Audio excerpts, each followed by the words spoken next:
Soy Mauricio José Schwartz y esto es El Rey va desnudo.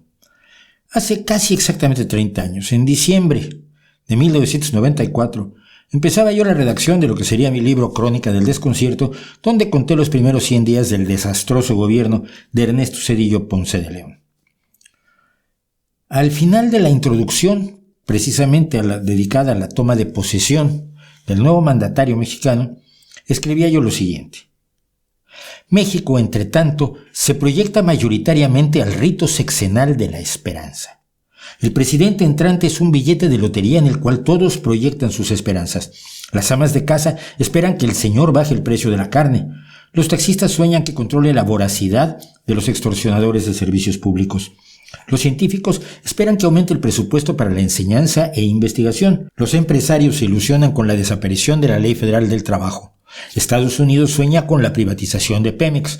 Los asalariados esperan aumento. Los neoporfiristas esperan la reivindicación de la aristocracia. El nuevo presidente mexicano es, el 1 de diciembre, una promesa sin fronteras. A lo largo de 6 años, empero, va demostrando que al igual que un billete de lotería solo puede beneficiar a unos pocos elegidos, y la esperanza se trocará en enojo y en rechazo, sobre todo durante el último cuarto de siglo mexicano, cuando el maleficio moderno del negro fin de sexenio se ha instalado de manera sólida en la tradición política mexicana. No deja de ser triste que gran parte de esto siga siendo cierto 30 años después, y 30 años que se dedicaron en gran medida a generar instituciones democráticas que impidieran lo que ocurrió precisamente hasta la elección de Ernesto Zedillo Ponce de León, cuando la que llamaron o la que llamaba Vargas Llosa la dictadura perfecta, quizás con un poco de envidia, se había apoderado de México desde 1924 hasta el año 2000. Lo mismo va a ocurrir ahora. Acaba de haber elecciones en México y hay una nueva mandataria, es decir, alguien que recibe mandato, que recibe órdenes, no que manda, como creen muchos, sobre todo los propios mandatarios. Se producirá exactamente lo mismo. Pese al desencanto de la oposición, la esperanza se apoderará de mucha gente y esperarán, como llevan esperando precisamente 100 años, desde que hace exactamente 100 años el PRI o sus ancestros se apoderaron de la política mexicana.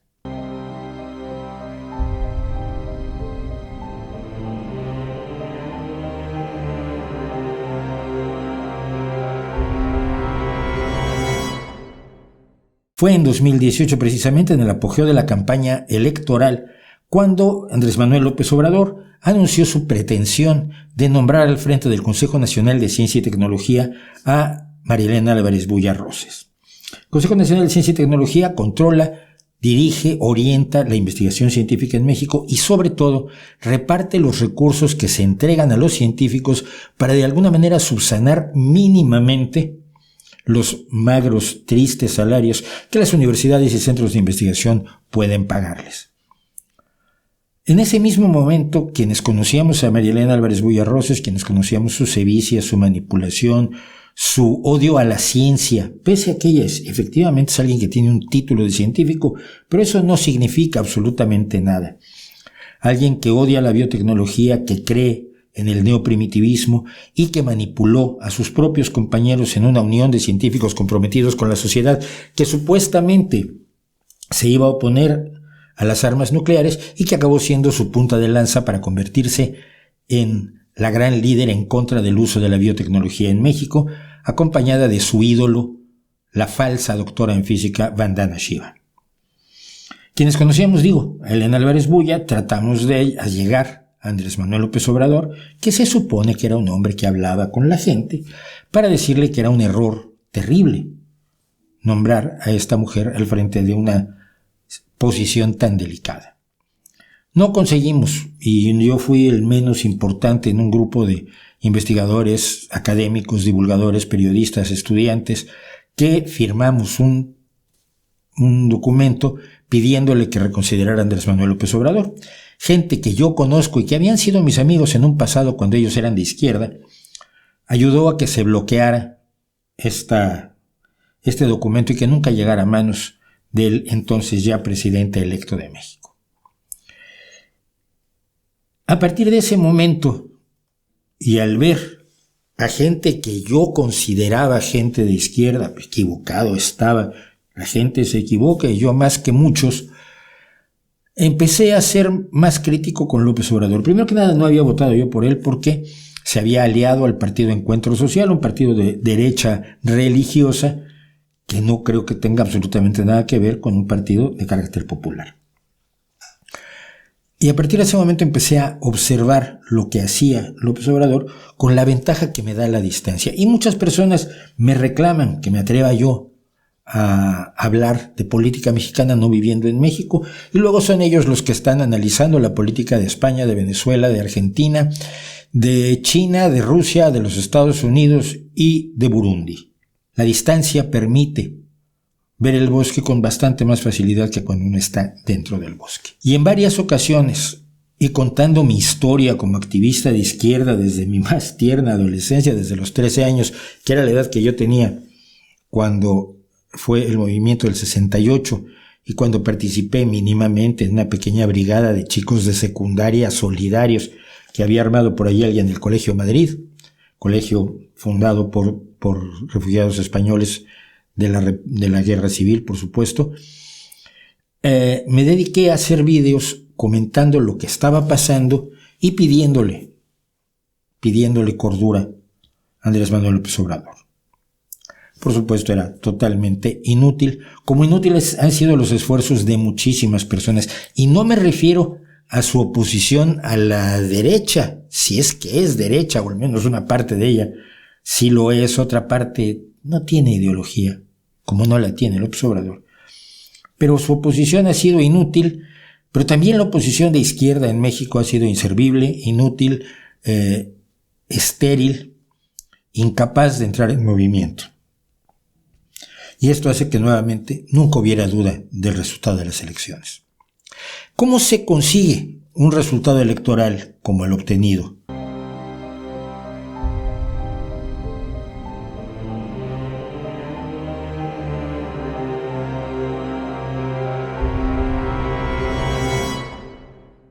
¿Que han hecho trampa? Sí, bueno, siempre se ha hecho trampa. Cuando ganaba el PRI hacía trampa. El PRI nunca dejó de hacer trampa porque era parte de su ADN. Es el mismo ADN que hoy tiene Morena, que está plagada de priistas, que fundamentalmente tiene candidatos priistas a gobernaturas, alcaldías y diputaciones y senadurías. Que ha habido trampas en las elecciones, y estos 2 días o 3 días que han pasado desde la elección he visto numerosas pruebas, numerosas reclamaciones, robos de urnas, encapuchados que se llevan el material electoral en algún lugar. Pero yo no creo que eso haya realmente incidido en los resultados electorales. Se hace trampa porque es parte del ADN político que creó el PRI y que ha heredado plenamente Morena. Y el otro elemento de control político fundamental al estilo del PRI ha sido el clientelismo. La utilización de los recursos de la nación no para resolver problemas a largo plazo, no para cambiar la situación estructural, sobre todo de la pobreza, de la falta de educación, de la falta de salud, del abandono en el que han estado tradicionalmente millones de mexicanos, sobre todo y de manera muy especial los indígenas, que son pobres y que son campesinos en su gran mayoría.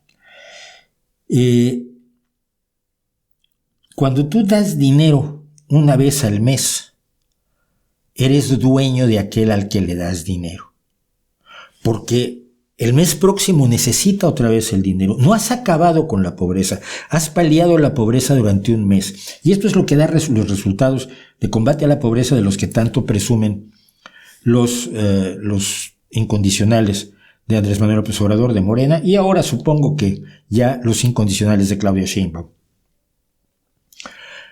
Paliar la pobreza un día, un mes, con una limosna, no es combatir la pobreza. La pobreza se combate creando posibilidades de que quienes sufren de pobreza, quienes están en situación de pobreza, tengan las herramientas necesarias para ser autosuficientes y salir de la pobreza de manera independiente, individual o colectiva, pero vamos, en lo personal y de manera sostenida. Talleres, costureros, cursos de capacitación de cualquier oficio o de cualquier cuestión que pueda servir a una comunidad determinada, a un grupo de personas determinado. Créditos para el campo, créditos para crear talleres, créditos para el comercio exterior. Todo eso permite al que es pobre dejar de serlo, como ha ocurrido en países como, y el caso es notable, Ruanda o la India, que mucha gente sigue viendo como un país donde el hambre amenaza, cuando está exportando $50,000 millones al año en productos agrícolas, y la última hambruna la tuvo en 1949. Pero eso en México representaría perder el capital político que son los pobres, el voto de los pobres, que si dependen de la dádiva mensual, es razonable, es lógico y es de esperarse que van a votar por aquel que les da la dádiva mensual y no por aquel que les dice que no les va a quitar la dádiva mensual. Y ese control político y ese clientelismo es el que había llevado a sus niveles más puros el Partido Revolucionario Institucional. Lo he contado aquí, pero lo vuelvo a contar. Por ejemplo, cuando decían, si en este barrio, en estas tantas casillas, no gana el PRI, no hay escuela para los niños de este barrio. Tenemos las listas de la gente que vive, las listas electorales, sabemos quiénes son sus hijos, y a sus hijos no se les da escuela, o no se les da la credencial de la leche, o no se les da el bono para comprar tortilla barata, o no se les dan despensas, o no se les dan electrodomésticos, o no se les dan las dádivas que utilizaba para comprar lealtades espurias el Partido Revolucionario Institucional. Yo lo viví. Y muchos de los que están hoy rodeando a Claudia Sheinbaum y rodeando a López Obrador, estaban conmigo lamentándolo. ¿Cuándo eran? Decía yo, de izquierda. Cuando utilizas a 23,000 empleados, como son los siervos de la nación, pagados por la Secretaría del Bienestar, para controlar políticamente a la gente en nombre de un partido, aparte de que repartes miles de millones de pesos sacados de quién sabe dónde, de fideicomisos que desapareciste con las acusaciones falsas de las que hablaremos después, la votación de muchos la tienes completamente asegurada. ¿Es democracia eso? Yo diría que no. Yo diría que la manipulación y la desinformación hacen que el voto no tenga las características que debe tener un voto democrático. ¿Cómo es un voto democrático? Un voto democrático se emite después de varias cosas. Primero que nada, se emite después de valorar realmente y con los datos en la mano la acción de gobierno de un partido determinado. Pero con los datos en la mano, no con la propaganda, no con la manipulación, no con el discurso. Todos son muy buenos en el discurso porque hablar es gratis. Se hace escuchando a la crítica y escuchando a los defensores. Se hace viendo la realidad a tu alrededor y se hace sin miedo al futuro. Cuando la democracia se convierte en un ejercicio de obligación moral hacia el líder, tienes elecciones como la de Putin, como la de Kim Jong-un y ahora como la de Claudia Sheinbaum.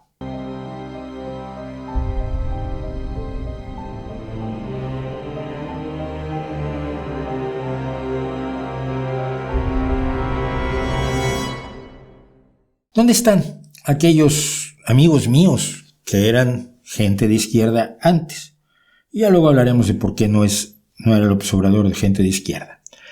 Pues están cobrando salarios absolutamente delirantes. Había por ahí un personaje conocido por andar paseando por el mundo con una botella de vino en la mano que ganaba más que el presidente de la República. Un salario que le había puesto el presidente de la República, que había prohibido que nadie ganara más que el presidente de la República. La contradicción es patente. Andrés Manuel López Obrador dijo que ningún funcionario iba a ganar más que él. Y luego nombró a funcionarios a los que les dio sueldos absolutamente delirantes. Sueldos que aumentaban hasta en 30,000 pesos mensuales el salario del presidente. Todos ellos, funcionarios sin demasiada relevancia, no estoy hablando de secretarios de Estado, estoy hablando de directores de nivel tercero o cuarto, están ganando más que el presidente de gobierno español, Pedro Sánchez, que percibe 7,500 euros al mes, antes de impuestos. Para generar el miedo, la desconfianza y sobre todo difundir la desinformación, Andrés Manuel López Obrador emprendió una de las tareas populistas más importantes, la redefinición de términos. En este canal hemos hablado, por ejemplo, de cómo la ultraderecha se dedica a llamar comunistas a los socialdemócratas, incluso a los liberales sociales, y llama marxistas a Joe Biden o a Macron o a gente que difícilmente se ubicaría siquiera en la izquierda. Pero como la palabra es potente, genera miedo. Basta escuchar los discursos de Meloni o de Abascal o de Ayuso para darnos cuenta de cómo se manejan los términos redefiniéndolos a conveniencia del que los redefine. Y esto lo hizo López Obrador por lo menos con dos términos muy especiales: neoliberalismo y conservadores. El neoliberalismo es efectivamente una visión económica, que no política, que en México hizo muchísimo daño, sobre todo con Salinas, Zedillo y Fox. Pero el neoliberalismo no es, como pretende López Obrador, sinónimo de corrupción, sinónimo de robo. No. El neoliberalismo es simple y sencillamente y en toda su complejidad la idea de que dejando más libre al mercado y quitando al Estado de las áreas donde está regulando la economía para impedir que deprede excesivamente a los más desprotegidos, porque el mercado va a resolverlo todo. En su extremo, el neoliberalismo lo representan pues ahora los libertarios o libertarados como Milei. Pero eso es el neoliberalismo, esa fue la promesa de Thatcher y Reagan, que fueron los grandes promotores del neoliberalismo. Si dejas al mercado libre, si los de arriba se llenan de dinero y haces todo lo posible por facilitarles la acumulación de bienes, pues estos recursos, este dinero, se escurrirá hacia abajo porque llenará el recipiente de la avaricia de los ricos.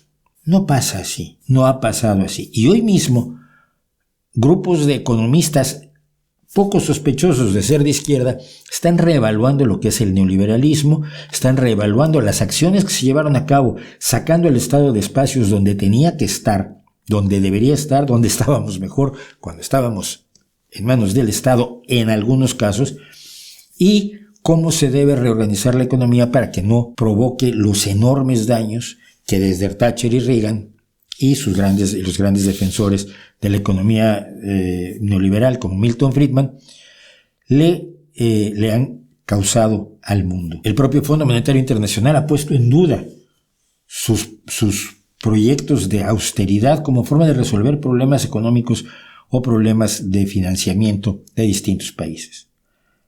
El neoliberalismo no funcionó, pero eso no es el neoliberalismo del que habla López Obrador. Él confunde neoliberalismo con corrupción, confunde neoliberalismo con robo, confunde neoliberalismo con la injusticia generalizada que existía en México perfectamente antes de Reagan y Thatcher. Y luego López Obrador reinventó la definición de conservadores para ubicar como conservadores a todos los que se oponían o criticaban o eran disidentes de sus puntos de vista. La primera vez que aparece el término conservador en el lenguaje humano es cuando se hace la restauración monárquica en la Francia posterior a la Revolución, y algún estudioso señaló que los conservadores eran aquellos que querían regresar al pasado, conservar el pasado, pero no porque era el pasado mismo, sino porque era la monarquía, la iglesia, la sumisión de los más pobres, de los vasallos, de los siervos,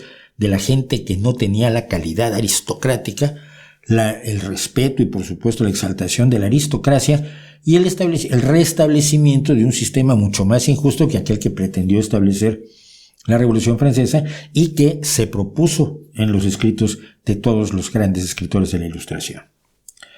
Eso es el conservadurismo.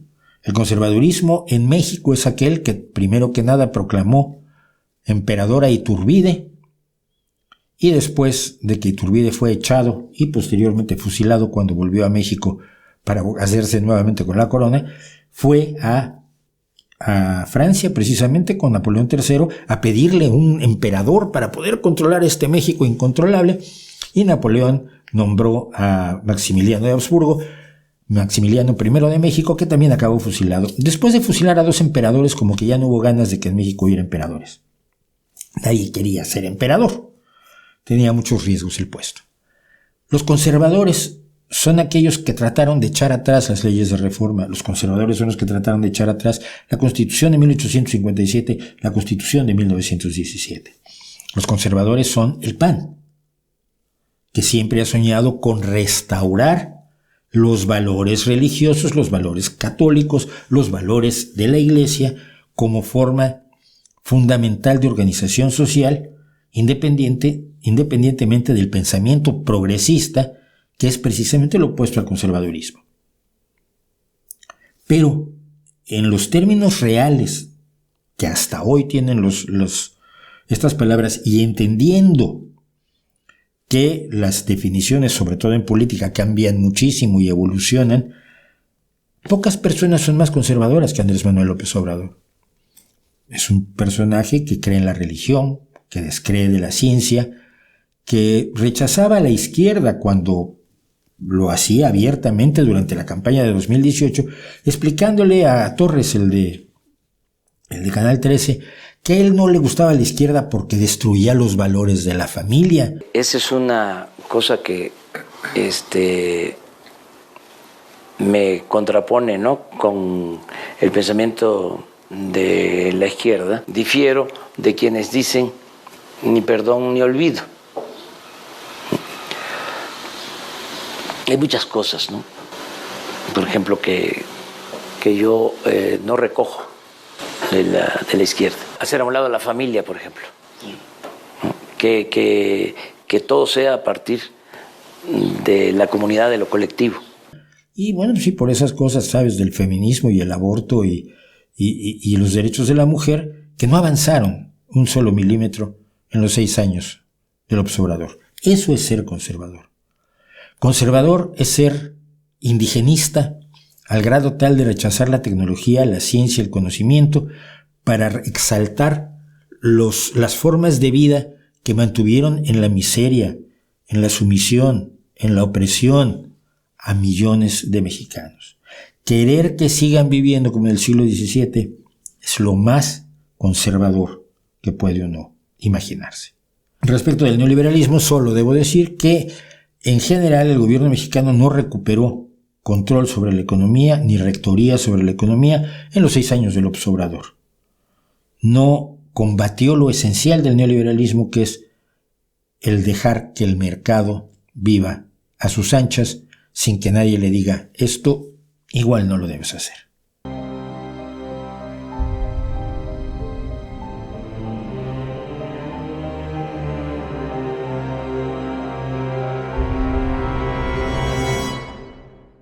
La corrupción y el desprecio a las instituciones ha sido el otro elemento que ha caracterizado al López Obrador, pero que ha logrado comunicar de una manera extraordinaria. Primero que nada, todos los días salen en distintos medios en México ejemplos de la corrupción del gobierno de López Obrador, que no es nada novedoso, es exactamente igual a la corrupción que nos regalaba el Partido Revolucionario Institucional y nos regaló después el PAN.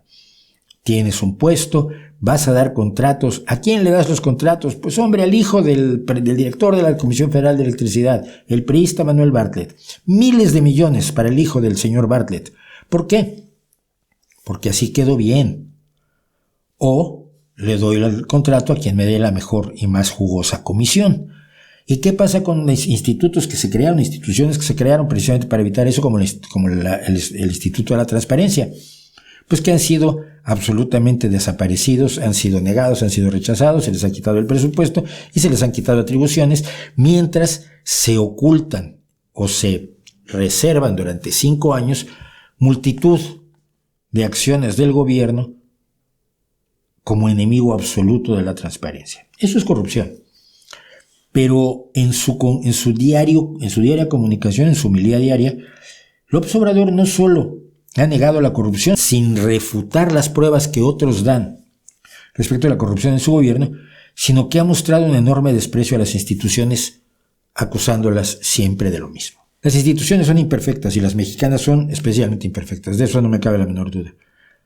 Pero no deben serlo. Debe tratarse de mejorarlas, debe tratarse de hacer que funcionen mejor, debe tratarse que finalmente cumplan con sus atribuciones. Pero el desprecio que el mexicano siente hacia las instituciones que lo han manipulado durante años ha sido perfectamente bien utilizado por López Obrador para decir que él, como Trump, está en contra del Estado profundo, de aquellos señores que en realidad gobiernan y que no lo dejan a él hacer absolutamente nada, porque todo es culpa de los anteriores gobernantes y de las instituciones, del Poder Judicial, del Instituto Nacional Electoral, de transparencia, de todo aquello que impide su accionar absolutamente libre. Y aprovecha el rechazo natural que hay en México a esas instituciones para hacer falsas acusaciones.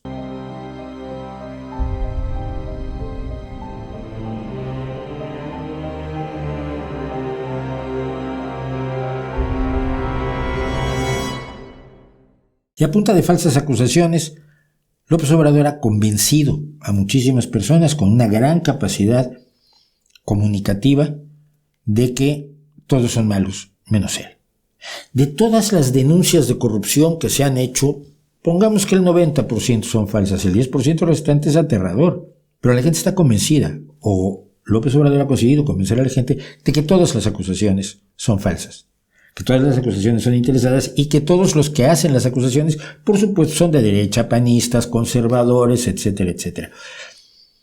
Este es un manejo populista enormemente eficaz que ha permitido que las falsas acusaciones del gobierno de López Obrador hayan permeado la apreciación pública todo el tiempo. López Obrador ha acusado de corruptos a literalmente miles de personas, sin dar nunca una sola prueba. Porque mire, si usted se entera de un acto de corrupción de alguien, probablemente calle por miedo a las represalias, etcétera, pero si usted es el presidente de la República y sabe que alguien es corrupto, no llamaría al fiscal y le diría, oye, esto analízalo a ver si podemos actuar contra él. Se ha actuado contra científicos con falsas acusaciones. Se ha actuado contra ciudadanos que le resultan incómodos al fiscal o al presidente, pero contra todos aquellos que han sido señalados como corruptos, empezando por los anteriores presidentes de México que están vivos, Salinas, Zedillo, Fox, Calderón y Peña Nieto, ni una sola acción legal en contra de ellos, ni una sola. Con todo este universo de comunicación, de manipulación populista, que incluso se refleja en la forma de expresarse de los gobernantes de Morena, que han dejado atrás todo intento de ser personas medianamente cultas, porque lo culto es aspiracionista, lo culto está mal, de ser personas con conocimiento, porque no se necesita mucha ciencia para hacer las cosas, cosa que repite el observador constantemente, y utilizando un lenguaje populachero más falso en muchas ocasiones que $1 con la cara de Popeye, han logrado convencer a muchísimas personas de que son la salvación y que todos los que están en contra de ellos son, por supuesto, gente malvada. Eso es populismo, eso es manipulación. Y eso es lo que subyace al triunfo de Claudia Sheinbaum Pardo.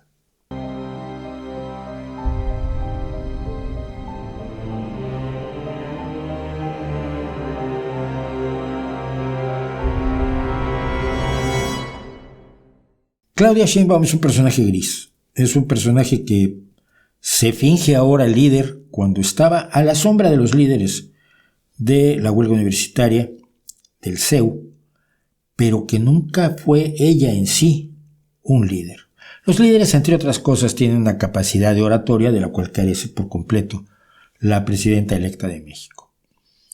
Tienen también una visión política que les permite negociar, aunque sea negociar a veces a espaldas de sus propios representados.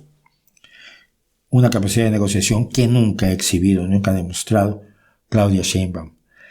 Los líderes tienen la capacidad de comer sapos y de reconocer sus faltas, o por lo menos sacarles el cuerpo, pero explicando y enfrentándose a las acusaciones. Claudia Sheinbaum jamás se ha enfrentado a ninguna de las acusaciones que se le han hecho, entre otras cosas y de manera muy especial por la falta de mantenimiento del metro de la Ciudad de México, que es la forma de transporte fundamental y cuyos accidentes han causado bastantes muertos. No había duda de la elección. No había duda de que Morena había creado a lo largo de 6 años una maquinaria que es como el PRI con turbo, el PRI 2.0, el PRI con inteligencia artificial, que no puede y que no piensa dejar el poder. Y eso quizás es lo más preocupante. Estas personas que alguna vez fueron izquierdistas, algunos castristas, otros marxistas, algunos leninistas, otros que decían no ser leninistas, pero se sentaban con Castro a sonreírle.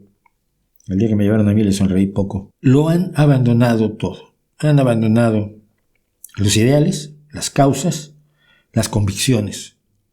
Y entre ellos está Claudia Sheinbaum. Su historial no es tampoco tan tremendamente oscuro, aunque tiene un momento que recientemente se ha destacado mucho, que es la toma de unas tierras ejidales en San Andrés Totoltepec, en las afueras de México, las afueras de la Ciudad de México, donde ella y su exmarido, que luego sería condenado a prisión por corrupto, Carlos Imaz, gran líder estudiantil, por cierto, también del CEU, del Consejo Estudiantil Universitario. Ella y su marido se apoderaron de unas tierras ejidales y las escrituraron a su nombre, en un acto de corrupción pues, claramente priista. Pero de ahí en fuera su historial es simple y sencillamente el de estar a la sombra de Andrés Manuel López Obrador. ¿Seguirá estando a la sombra de Andrés Manuel López Obrador? Difícilmente. Un comentarista estadounidense, republicano, sin embargo, hay que decirlo, conservador de verdad, señalaba algo que es totalmente cierto. En México el Estado es cada vez más débil y el presidente es cada vez más fuerte. El Estado ha renunciado a hacerse cargo de la salud, ha renunciado a hacerse cargo de la educación, ha renunciado a hacerse cargo del combate a la pobreza, ha renunciado a promover el comercio, ha renunciado a un montón de cosas y ha renunciado a una gran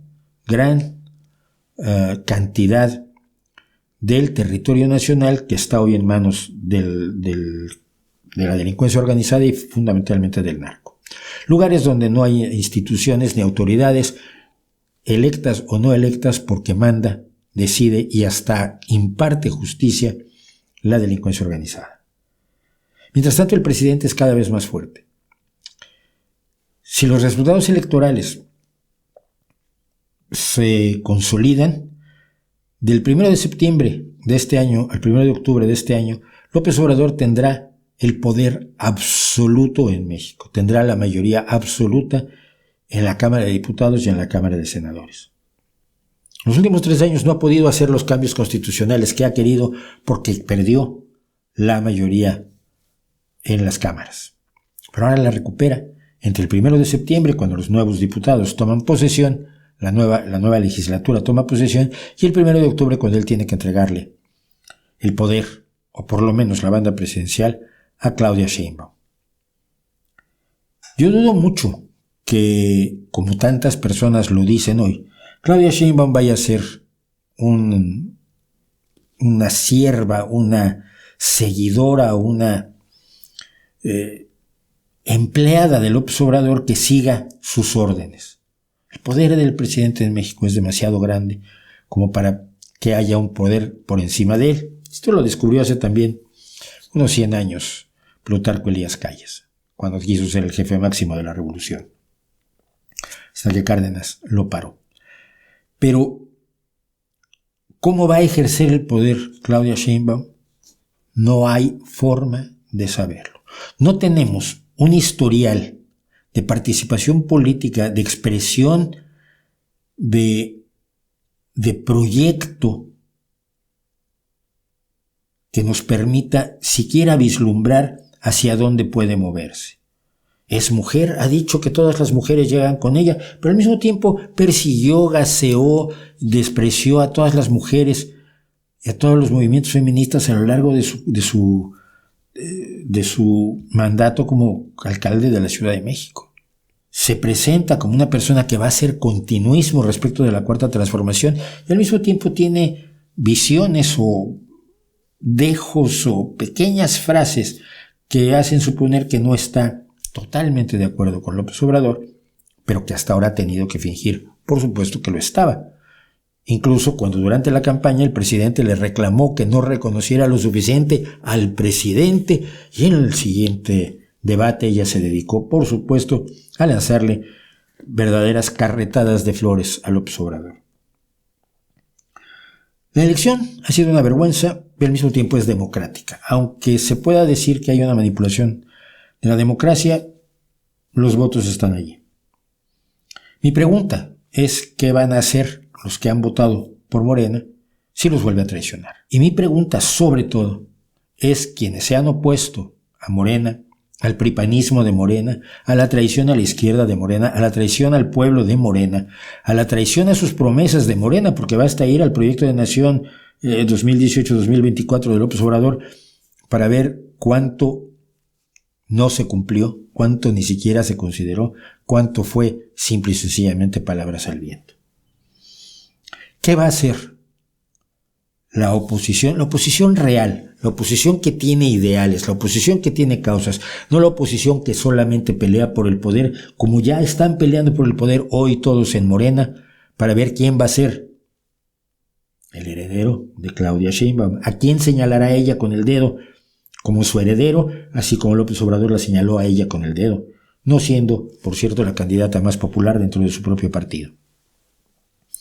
¿Qué se va a hacer?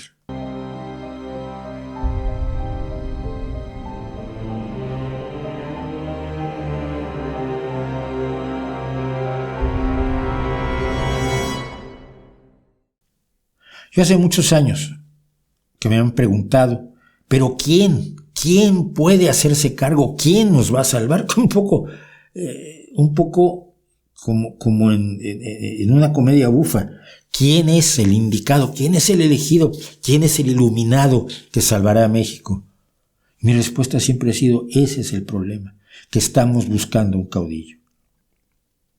Un movimiento popular que pueda aspirar a impedir que Morena se eternice 100 años y que estos traidores a la izquierda, como fueron los traidores a la revolución del PRI, pero si es que la historia se repite, que estos traidores a la izquierda y a la gente se eternicen en sus gordos sillones con sus gordos sueldos y sintiendo que han hecho la revolución cuando no han hecho más que multiplicar la muerte y el sufrimiento.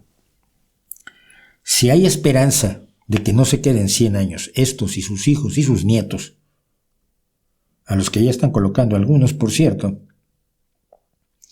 la única esperanza es un movimiento transversal, es un movimiento ciudadano, un movimiento que no tenga un caudillo, un movimiento donde se aprenda a ejercer la democracia participativa en grupo, donde las decisiones se tomen a través de primarias, no de encuestas, y donde los responsables elegidos por el movimiento, por la mayoría de la gente, para representarlos como diputados, como presidentes municipales, como gobernadores o como aspirantes a la presidencia, estén sometidos a una vigilancia permanente para garantizar su transparencia y su honestidad.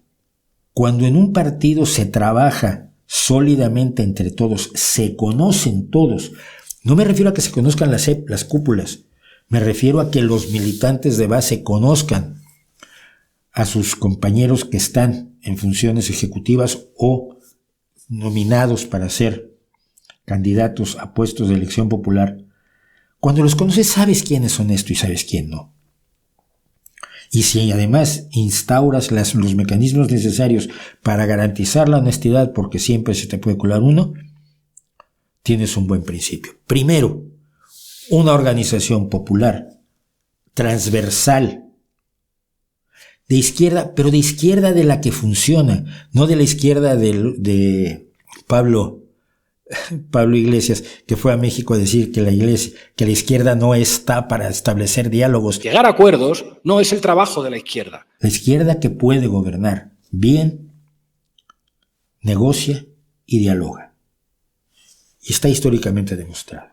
Un movimiento transversal de izquierda que pueda reunir desde a la gente más necesitada hasta a las clases medias concienciadas, como lo fue el PRD de Cuauhtémoc Cárdenas, pero sin caudillos, pero sin los viejos burócratas del Partido Comunista que acabaron destruyendo el Partido de Revolución Democrática, sin los oportunistas y los mentirosos de siempre, donde se elija a los dirigentes y a los candidatos por votación popular de las bases y donde se les exija, y en vez de tener caudillos se tenga empleados del partido dedicados a llevar a cabo las propuestas, el programa, el proyecto y la visión del partido, hay una esperanza. Si no, ¿quién puede ocupar el lugar de Xóchitl mañana? No lo sabemos. ¿A quién pondrán de caudillo para que se depositaran en él todas las esperanzas como un cheque en blanco? Como decía yo de Zedillo, cualquier caudillo finalmente los va a traicionar porque estará rodeado de los pillos de siempre. No necesitamos caudillos. ¿Es posible hacer esto? Yo creo que sí. Yo creo que es la única esperanza. La degradación de México, hasta ser considerado ya por muchos analistas como un Estado fallido, no permite seguir buscando lo mismo que se ha buscado y con lo mismo con lo que se ha fallado. El caudillo, el dirigente, el salvador, el iluminado, y empezar a creer en la democracia de verdad, que es la democracia que hace la gente común y corriente.